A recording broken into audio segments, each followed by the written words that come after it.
Decisions regarding when and how the borders will reopen will involve all stakeholders, says Prime Minister Dr. Timothy Harris. Speaking on his Leadership Matters series on Tuesday, Dr. Harris stressed that the government will not be quick to open the borders, but will make decisions based on the feedback of stakeholders. Decisions regarding the time and how we open up will not be made by the whim and fancy of any person or group of persons. That is why in St. Kitts and Nevis we have adopted the all-of-society approach, where input is had from a diverse cross-section of persons and interests. We are aware of the advice of the World Health Organization to nations that in addition to fighting the COVID-19 pandemic, they must also consider the social and economic impact of the measures taken on their citizens and residents. Prime Minister Harris noted that the Federation has made progress in reducing the possibilities of deaths from the COVID-19 pandemic and to gradually return people to work.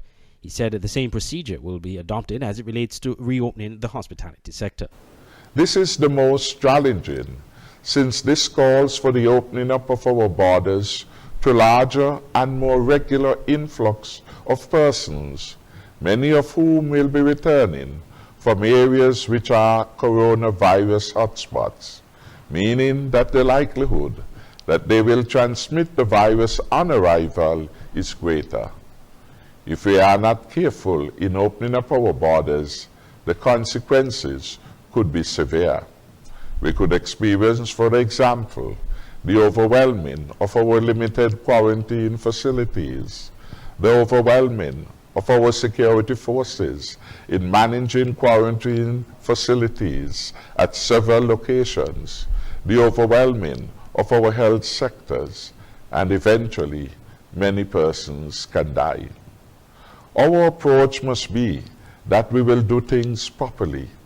We need to take time to set up systems that minimize fatalities and preserve the health of our people, because we need a healthy people to keep our economy open. Hotels in the Federation have largely remained closed since the country first went on lockdown late March into early April. With the borders closed, there are no international tourists coming to the island, but with most visitors to St. Kitts and Nevis coming from the United States, which is still the epicenter of the coronavirus pandemic, it is still not certain how soon the borders will reopen. Andre Huey, SKN Newsline.